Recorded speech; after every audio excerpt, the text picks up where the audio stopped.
What's going on, guys? I'm Tyler, and to kick off my brand new series of 2020 TIFF Movie Reviews, I'm here to let you know that Night of the Kings is no perfect movie. It takes place in the Ivory Coast, and it centers around a thief nicknamed Roman, played by Kone Bakare. Probably got that wrong, I apologize. Who finds himself in a prison that is run by the inmates, and this king of the inmates known as Blackbeard, who is in his last official day of power due to these very weird customs and traditions that I'll talk about a little bit later on. He's running out of time, and in order to stay in power for as long as he can, forces Roman to tell a story to the entire prison community in an Arabian Nights sort of way, where as soon as you're done the story, you're basically fucked. So to survive as long as possible, Roman tells this elongated story about the life of his best friend and former gang leader, Maxim King. And I wanted to check out this movie because I really liked the concept. I like the idea of a prison movie that's about using cunning and wit to survive as opposed to just brute strength. And that's actually the best quality of Night of the Kings. For a prison movie, it's surprisingly restrained in how little there is violence or explicit content. That's not to say that there's none at all. People do get beaten up. They do die. They get assaulted in ways that just feel completely unnecessary. But there are a lot of scenes where characters actually sit or stand still, staring each other down so silently, waiting in anticipation for one of them to make a move so that they can strike back. Some of the best scenes actually are just these close-ups of Roman in fear as he's struggling to come up with a story on the fly, and they're intercut with these POV shots of the prisoners surrounding him like a circle, who go from dead silence to loud, excited, and bombastic, and then back to dead silence within a split second. You really feel how fast-paced of a decision each character has to make, and you feel as if you're trapped alongside these characters, which is partially thanks to writer and director Philippe Lacôte. Again, probably got that wrong, I apologize. Who films this movie in such a gritty but still claustrophobic way where, like most prison movies, characters are constantly surrounded by or filmed behind bars to give the sense that they're trapped in such a dangerous place. He incorporates handheld camera work in a way that feels naturalistic but never distracting. There's no shaky cam, there's no rapid fire editing whatsoever. Whenever something brutal does happen, you see it in full, and you often see it in a wide shot.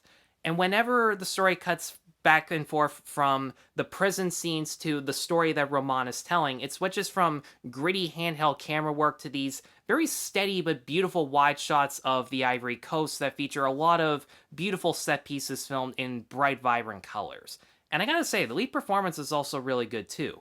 Kone Bakare, again, probably got that wrong, but I apologize, does give a really good performance. He has to portray a lot of different emotions with so little dialogue to come up with. He has to portray fear, confusion, paranoia with being in such a dangerous place on his first day. And he often portrays these feelings just through his facial expressions and the way that he constantly stands still in the face of danger, almost as if he feels he has nowhere else to run and that he has no choice but to accept that fate.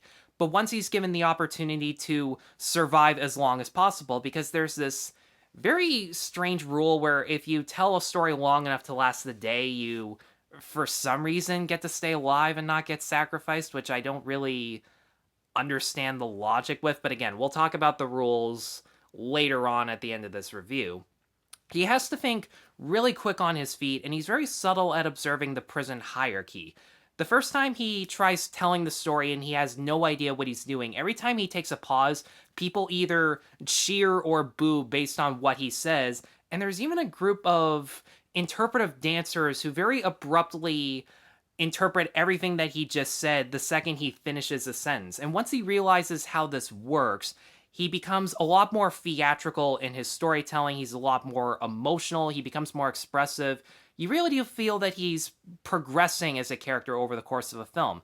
And you also acknowledge that he's very good at observing other prisoners, incorporating their characteristics or physical attributes into his story without it ever becoming too obvious. For example, he'll see a prisoner in the front row holding up a cane, and then he says, Maxim King's father, he was a blind wise man, because who doesn't love a blind wise man in the story? I know I do. But again, that's a characteristic where he knows how to mix true facts with fictional statements in order to please an entire crowd. And that's actually something that he, Blackbeard as the king of these prisoners, and Maxim King, the person that he's telling the story about, all have in common. They're all in a life or death situation where, in order to survive, you have to tell a mixture of truth and fiction in order to please people.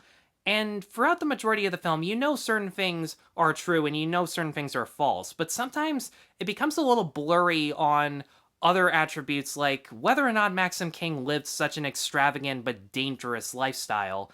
And the thing that you're even more confused about is whether or not the other prisoners watching and listening to the story even really care all that much.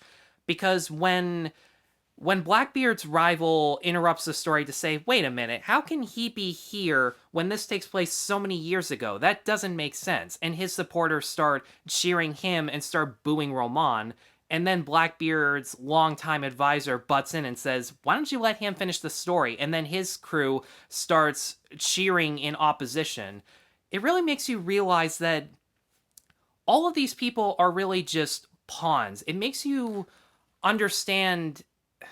It's really hard to describe. The main metaphors that I got as I was watching this movie was kind of like how people view entertainers as inspirations to them as long as they match up with your own personal ideas or ideologies. And then the second that they say something that's completely different from you, you immediately distance yourself from those other entertainers or just other people in general.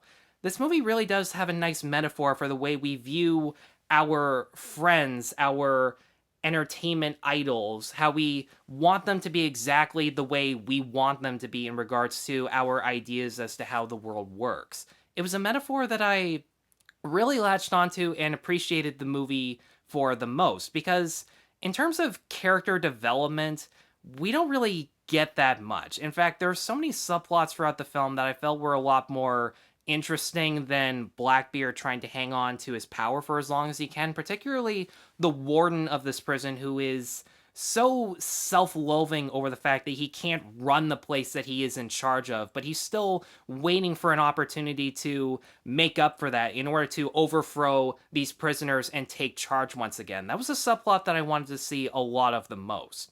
But the biggest problem for me personally is that I didn't think the story of Maxim King was as interesting as the other prison hierarchy or the prison subplots.